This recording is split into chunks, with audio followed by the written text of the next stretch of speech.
రేవంత్ సర్కార్ రిటైర్డ్ ఉద్యోగుల్ని అరిగోస పెడుతుంది. రిటైర్మెంట్ బకాయిలు విడుదల చేయకుండా వేధిస్తుంది. ఈ బడ్జెట్లోనైనా న్యాయం జరుగుతుందన్న విశ్రాంత ఉద్యోగుల ఆశలపై కాంగ్రెస్ ప్రభుత్వం నీళ్లు చల్లింది. ఇప్పటికైనా పెండింగ్ బకాయిలను విడుదల చేయాలని నల్గొండ జిల్లా విశ్రాంత ఉద్యోగులు డిమాండ్ చేస్తున్నారు.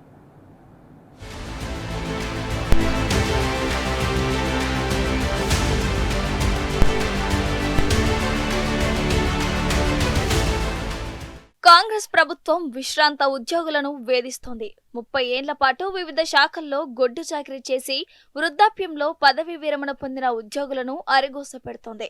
ప్రతి ఉద్యోగికి 60 లక్షలకు పైగా బకాయిల్ని పెండింగ్ లో పెట్టి ఆర్థికంగా కోలుకోలేని దెబ్బతీస్తోంది.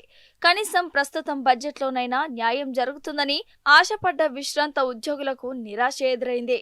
వాస్తవానికి రిటైర్మెంట్ బెనిఫిట్స్ పొందటం ప్రతి ఉద్యోగికి రాజ్యాంగం కల్పించిన హక్కు. కానీ రేవంత్ సర్కార్ రిటైర్డ్ ఎంప్లాయీస్ హక్కులను కాలరాస్తోంది. PF, GPF, gratuity allowance, leave and encashment, DA, GIS, PRC, medical bills ఇలా మొత్తం కలిపి ఒక్కో ఉద్యోగికి 60 లక్షల దాకా కాంగ్రెస్ ప్రభుత్వం బాకీ ఉంది.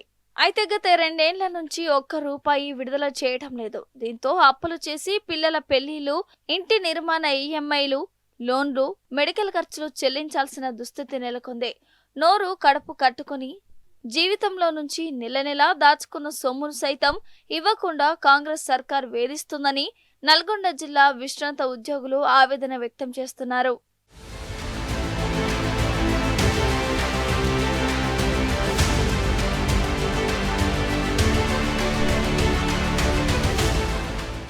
రిటైర్మెంట్ బెనిఫిట్స్ కోసం 2 ఏళ్లుగా విశ్రాంత ఉద్యోగులు, అధికారులు కార్యాలయాల చుట్టూ కాళ్లరిగేలా తిరుగుతున్నారు.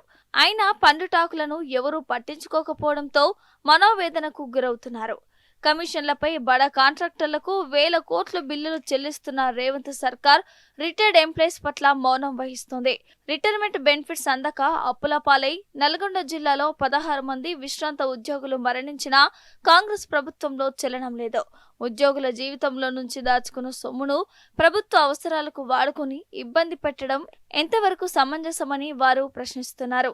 ప్రస్తుత బడ్జెట్లోనూ నిధులు కేటాయించకుండా తమ నోట్లో మట్టి కొట్టిందని వాపోతున్నారు. పండుటాకులమైన తమను వేధిస్తూ మానసికంగా కుంగిపోయేలా చేసి ఉసురు పోసుకుంటోందని బగ్గుమంటున్నారు. హామీలను నమ్మి కాంగ్రెస్ సర్కార్ను ఏరి కోరి తెచ్చుకుంటే తగిన శాస్త్రి జరిగిందని తలలు పట్టుకుంటున్నారు విశ్రాంత ఉద్యోగులు.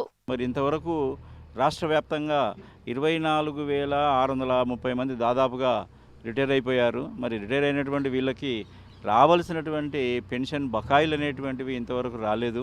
మరి సంవత్సరం పోయింది, 2 సంవత్సరాలు పోయింది. మరి ఇక ఇంతవరకు రాకపోవడం వల్ల ఇప్పటికే రాష్ట్ర వ్యాప్తంగా సుమారుగా 83 మంది చనిపోవడం జరిగింది.